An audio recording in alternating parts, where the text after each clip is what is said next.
মিথ্যা দিয়ে কি কখনো সত্যকে ঢাকা যায়? হজরত সুলাইমান আলাইহিসসালামের জীবন থেকে এমন এক বিচারের ঘটনা আজ আপনাদের দেখাবো, যা আমাদের শেখায় বিচারের জন্য শুধু আইনের বই নয়, গভীর প্রজ্ঞার প্রয়োজন। এক মহিলার মিথ্যা দাবি আর অন্য এক মায়ের নিঃস্বার্থ ভালোবাসার লড়াইয়ে শেষ পর্যন্ত জয় কার হয়েছিল। চলুন দেখে নেই সেই অলৌকিক বিচারের পূর্ণাঙ্গ ঘটনা। নবীদের মধ্যে একজন বিশেষ নবী ছিলেন হজরত সুলাইমান আলাইহিসসালাম। শুধুমাত্র মানুষের নয়, বরং পৃথিবীর অন্য অন্য প্রাণীদেরকেও তিনি নিয়ন্ত্রণ করতে পারতেন। তার অসাধারণ ক্ষমতা এবং প্রজ্ঞা তাকে অনন্য করে তুলেছিল। তিনি নবী দাউদ আলাইহিসসালামের পুত্র ছিলেন এবং তিনি তার পিতার নিকট থেকে নেতৃত্বের গুণাবলী অর্জন করেছিলেন। মহান আল্লাহ তাআলা তাকে বিশেষ ক্ষমতা দান করেছিলেন, যেমন পশু পাখির ভাষা বোঝা, বাতাসকে নিয়ন্ত্রণ করা, মুহূর্তের মধ্যেই পৃথিবীর এক প্রান্ত থেকে অন্য প্রান্তে চলে যাওয়া। তার কাহিনী শুধুমাত্র একজন ন্যায়পরায়ণ বাদশাহর কাহিনী নয়, বরং এটা এমন একটা কাহিনী যেখানে আমরা দেখতে পাই কিভাবে মহান আল্লাহ তাআলার দেয়া প্রজ্ঞা ও পার্থিব ক্ষমতা মিলে একজন আদর্শ ব্যক্তিত্ব গড়ে ওঠে। সুলাইমান আলাইহিসসালাম সকল যুগের মানুষের জন্য স্মরণীয় হয়ে থাকবে। সুলাইমান আলাইহিসসালাম তার জীবনের বিশ্বাসঘাতকতা এবং বড় বড় পরীক্ষার মুখোমুখি হয়েছিলেন, কিন্তু তিনি সব সময় মহান আল্লাহ তাআলার উপর ভরসা করতেন। তার জীবনের গভীর অধ্যায়ে আমরা দেখতে পাই কিভাবে একজন বুদ্ধিমান যুবককে বিশাল সিংহাসনের উত্তরাধিকারী করা হয়েছিল। তিনি রাজ্যের সকল চক্রান্ত সাহসিকতার সঙ্গে মোকাবেলা করেছিলেন এবং সকল পরীক্ষায় সফলভাবে উত্তীর্ণ হয়েছিলেন। সুলাইমান আলাইহিসসালামের জীবন প্রমাণ করে একজন বান্দার প্রকৃত শক্তি মহান আল্লাহ তাআলার কাছে আত্মসমর্পণের মাঝেই নিহিত। তার জীবনের প্রতিটি ঘটনা শুধুমাত্র নৈতিক শিক্ষাই নয়, বরং আল্লাহ তাআলার মহিমার প্রতিফলন। একটি শান্ত গ্রামে হঠাৎ করেই উত্তেজনা ছড়িয়ে পড়েছিল, যখন দুজন মহিলা একটি শিশুকে নিয়ে ঝগড়া করতে করতে গ্রামবাসীদের নিকট বিচার চাইতে এসেছিলেন। একজন মহিলা কাঁদছিলেন, তার কোলে একটি শিশু সন্তান শান্তভাবে ঘুমিয়েছিল। অন্যজন চিৎকার করে বলছিলেন, এই শিশুটি আমার সন্তান, তোমার সন্তানকে তো নেকড়ে খেয়ে ফেলেছে। দুজন মহিলার সন্তান নিয়ে বিবাদ শুনে গ্রামবাসীরা জমায়েত হতে থাকে সেখানে।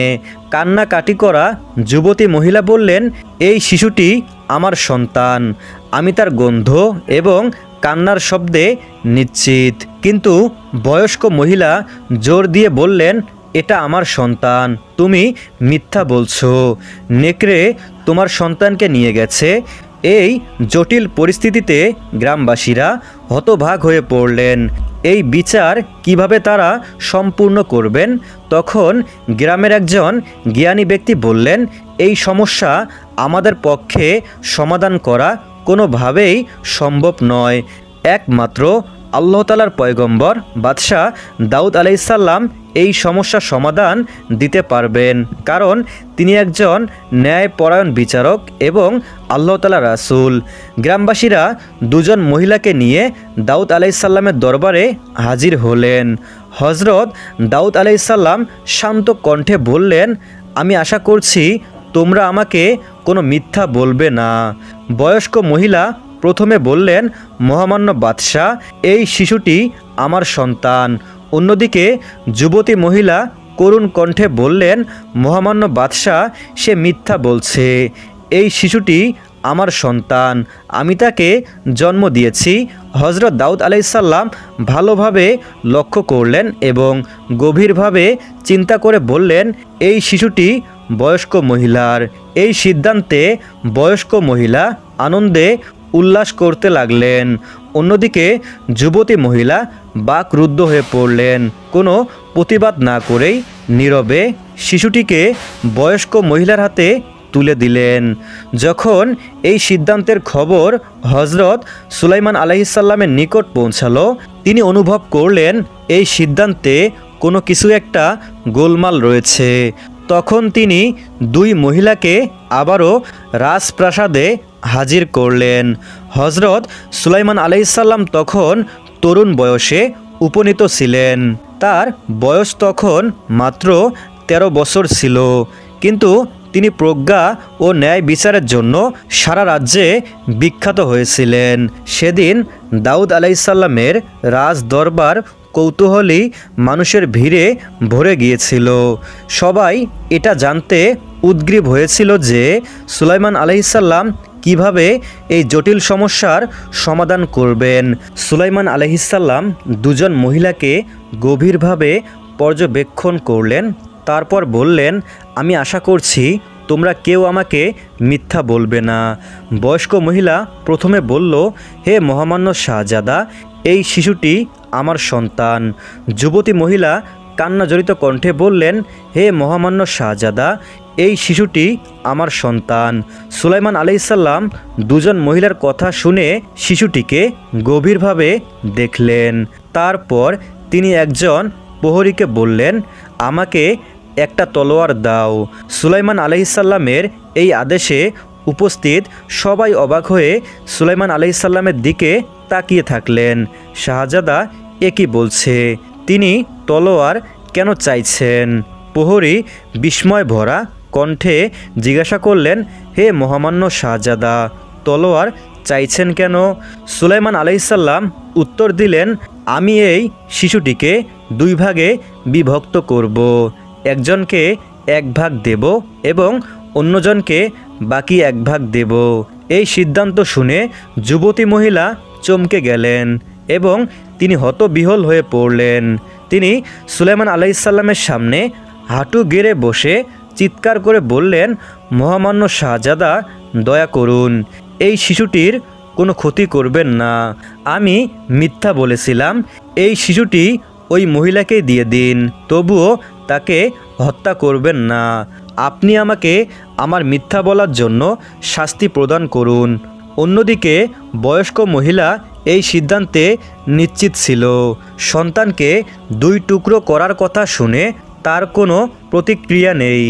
তখন সুলাইমান আলাইহিসসালাম বললেন, এই যুবতী মহিলা হচ্ছে এই সন্তানটির আসল মা। একজন মা কখনোই তার সন্তানের জন্য কষ্ট সহ্য করতে পারবেন না। সুলাইমান আলাইহিসসালাম শিশুটিকে তার আসল মায়ের কাছে ফিরিয়ে দিলেন। মহিলাটি পরম মমতা এবং ভালোবাসায় তার সন্তানকে বুকে জড়িয়ে ধরলেন। অন্যদিকে বয়স্ক মহিলা, যিনি শুরুতে আত্মবিশ্বাসী ছিলেন, তিনি এখন লজ্জায় মাথা নিচু করে দাঁড়িয়ে রইলেন। সুলাইমান আলাইহিসসালামের প্রজ্ঞা এবং জ্ঞানের সামনে তিনি নিজেকে রক্ষা করতে পারলেন না। বয়স্ক মহিলাটি লজ্জাজনিত কণ্ঠে বললেন, আমি শুধুমাত্র ওই মহিলাকে একটি শিক্ষা দিতে চেয়েছিলাম। তখন সুলাইমান আলাইহিসসালাম বললেন, মিথ্যার মাধ্যমে ন্যায় বিচার প্রতিষ্ঠিত হয় না। তোমার এই কাজের জন্য মহান আল্লাহ তাআলার কাছে ক্ষমা চাও। বয়স্ক মহিলা অত্যন্ত লজ্জিত হলেন এবং সঙ্গে সঙ্গেই রাজদরবারের কক্ষ ত্যাগ করে চলে গেলেন। আর সেই যুবতী মহিলা সুলাইমান আলাইহিসসালামের জন্য মহান আল্লাহ তাআলার কাছে কৃতজ্ঞতা প্রকাশ করলেন। তিনি কান্না জড়িত কণ্ঠে বললেন, হে মহামান্য শাহজাদা, আপনি আমাকে একটি বড় অভিশাপ থেকে রক্ষা করেছেন। এই ঘটনা সুলাইমান আলাইহিসসালামের অসাধারণ প্রজ্ঞার প্রমাণ। প্রজ্ঞা শুধুমাত্র যুক্তিতর্কের মধ্যেই নয়, এটা অনুভূতি এবং আন্তরিকতা। একটি গ্রামের একজন আঙ্গুর চাষি সকালে ঘুম থেকে জাগ্রত হলেন। তিনি তার বাগানের পরিপক্ক আঙ্গুর সংগ্রহ করার জন্য পরিকল্পনা করছিলেন, যেগুলো তিনি বছরের পর বছর যত্ন সহকারে চাষ করেছেন। কিন্তু বাগানে পৌঁছে তিনি দেখলেন আঙ্গুরের পাতা মাটিতে ছড়িয়ে আছে, গাছের ডালগুলো ভাঙ্গা এবং গাছে কোনো ফল নেই। কৃষক স্তম্ভিত হয়ে দাঁড়িয়ে রইলেন। তারপর রাগে চিৎকার করে বললেন, কে আমার সর্বনাশ করেছে? অল্প সময়ের মধ্যেই তার প্রতিবেশী উপস্থিত হলেন। তারপর বললেন, হে আমার ভাই, আমি ভয় করছি আমার ছাগলগুলোর কারণেই তোমার এত বড় ক্ষতি হয়েছে। গত রাত্রে আমার ছাগলগুলো পালিয়েছিল এবং আমি জানতাম না তারা তোমার বাগানে ঢুকে এমনটা করেছে। কৃষক প্রচণ্ড রাগে প্রতিবেশীকে বললেন, তোমার ছাগলগুলি আমার বাগান ধ্বংস করেছে, এখন আমি কি করব? প্রতিবেশী মাথা নিচু করে বললেন, আমি জেনে শুনে এমন করিনি হে আমার ভাই, এমনটা হবে আমি জানতাম না। কিন্তু কৃষক তার রাগ নিয়ন্ত্রণ করতে পারলেন না। তিনি বললেন, তোমাকে অবশ্যই এর ক্ষতির দায় নিতে হবে। তাদের এই তীব্র ঝগড়ার কারণে গ্রামবাসীরা সেখানে জড়ো হতে শুরু করলো। গ্রামের একজন জ্ঞানী ব্যক্তি বললেন, আমরা তর্ক করে কি এই সমস্যার সমাধান করতে পারবো? এই সমস্যার সমাধান একমাত্র আমাদের মহামান্য বাদশাহ দাউদ আলাইসাল্লাম করতে পারবেন। দাউদ আলাইসাল্লামের দরবারে দুজন ব্যক্তিকে হাজির করা হলো এবং দুজন ব্যক্তি দাউদ আলাইসাল্লামের দরবারে সমস্ত ঘটনা খুলে বললেন। আঙ্গুর বাগানের মালিক কান্না জড়িত কণ্ঠে বললেন, হে মহামান্য বাদশাহ, আমার বাগান ধ্বংস হয়ে গেছে, তার ছাগলগুলি আমার বাগান নষ্ট করেছে। এদিকে ছাগলের মালিক অপরাধ বোধে ভুগছেন, কিন্তু তিনি নিজেকে শেষ রক্ষা করার জন্য চেষ্টা করলেন। তিনি বললেন, মহামান্য বাদশাহ, রাতে আমার ছাগলগুলো পালিয়েছিল, আমি জানতাম না তার এত বড় ক্ষতি হয়ে যাবে। দাউদ আলাইসাল্লাম মনোযোগ সহকারে দুজনের বক্তব্য শুনলেন। তারপর তিনি সিদ্ধান্ত দিলেন, যেহেতু ছাগলগুলি আঙ্গুর বাগান নষ্ট করেছে, আইনত ছাগলের মালিক বাগানের মালিককে তার সমস্ত ছাগল হস্তান্তর করবে। এই সিদ্ধান্তে বাগানের মালিক খুশি হতে পারলেন না। তার মনে হচ্ছিল কোথাও কিছু একটা ভুল হচ্ছে। অন্যদিকে ছাগলের মালিক তার সমস্ত ছাগল হারানোর কথা ভেবে খুবই কষ্ট পেলেন, কেননা তার ছাগলগুলি যদি না থাকে তাহলে সে কিভাবে জীবিকা নির্বাহ করবে। এই বিচার সভায় একজন জ্ঞানী ব্যক্তি উপস্থিত ছিলেন। তিনি বললেন, আমাদের উচিত সুলাইমান আলাইহিসসালামের নিকট এই সমস্যার বিষয়টি উপস্থাপন করা। তিনি হয়তো আরও ভালো কোনো সমাধান দিতে পারবেন। শেষ পর্যন্ত সকলেই সুলাইমান আলাইহিসসালামের সামনে উপস্থিত হলো। সুলাইমান আলাইহিসসালাম সমস্ত ঘটনা মনোযোগ দিয়ে শুনলেন। তারপর তিনি জিজ্ঞাসা করলেন, আমার পিতা কী রায় দিয়েছেন? তারা উত্তরে বললেন, ছাগলের মালিককে তার সমস্ত ছাগল বাগানের মালিককে দিয়ে দিতে বলা হয়েছে। এতে করে ছাগলের মালিক নিঃস্ব হয়ে যাবে আর বাগানের মালিক বাগান হারার পরিবর্তে ছাগলগুলো পেয়ে যাবে।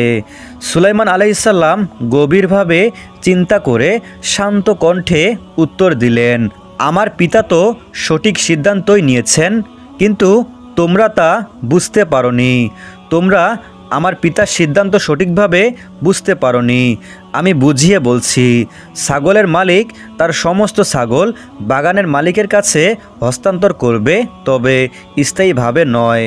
বাগানের মালিক ক্ষতিপূরণ হিসাবে ছাগলগুলো দুধ পান করবে এবং প্রসব হওয়া বাচ্চা এবং অন্যান্য উৎপাদন থেকে লাভবান হতে পারবে। অন্যদিকে ছাগলের মালিক বাগান মেরামত করবে। যখন বাগানটি আগের মতো হয়ে যাবে তখন ছাগলগুলো তার মালিকের কাছে ফিরিয়ে দেওয়া হবে। সুলাইমান আলাইহিসসালামের এই সিদ্ধান্ত সকলের কাছে ন্যায়সঙ্গত এবং প্রজ্ঞাপূর্ণ মনে হলো। দুজনেই স্বস্তি পেলেন। বাগানের মালিক তার প্রতিবেশীর ক্ষতি না করেই ক্ষতিপূরণ পেলেন। ছাগলের মালিকও কৃতজ্ঞতা প্রকাশ করলেন, কারণ তাকে একেবারে নিঃস্ব হতে হয়নি। দরবারে উপস্থিত সবাই চিৎকার করে বললেন, এটা অত্যন্ত প্রজ্ঞাপূর্ণ সিদ্ধান্ত, ন্যায় বিচার প্রতিষ্ঠিত হয়েছে। বাগানের মালিক কৃতজ্ঞ কণ্ঠে বললেন, হে মহামান্য শাহজাদা, এমন সুন্দর একটি সমাধান দেওয়ার জন্য আপনাকে অনেক ধন্যবাদ। ছাগলের মালিক বললেন, আমি এই ঘটনায় খুবই কষ্ট পেয়েছিলাম, কিন্তু আপনার এই সিদ্ধান্ত আমাকে আমার দায়িত্ব সম্পর্কে সচেতন করেছে। হে মহামান্য শাহজাদা, মহান আল্লাহ তাআলা আপনাকে বরকত দিক। সুলাইমান আলাইহিসসালামের এই সিদ্ধান্তের খবর সমগ্র রাজ্যে ছড়িয়ে পড়েছিল। রাজ্যবাসী তার প্রশংসা করছিল। এমনকি দাউদ আলাইসাল্লাম যখন এই সিদ্ধান্তের কথা শুনলেন, তখন তিনি তার পুত্রের জন্য মহান আল্লাহ তাআলার দরবারে শুকরিয়া আদায় করতে লাগলেন। হজরত দাউদ আলাইসাল্লাম গর্বিত কণ্ঠে বললেন, হে আল্লাহ, আমার পুত্রকে অসাধারণ প্রজ্ঞা দান করেছেন আপনি। সুবহানাল্লাহ। প্রিয় বন্ধুরা, কেমন লাগলো আজকের এই ভিডিওটি? যদি ভিডিওটি ভালো লাগে অবশ্যই একটি লাইক দিতে পারেন, আর এরকম ইসলামিক নিত্য নতুন ভিডিও পেতে আমাদের এই ছোট্ট চ্যানেলটি সাবস্ক্রাইব করে সাথেই থাকবেন ইনশাআল্লাহ।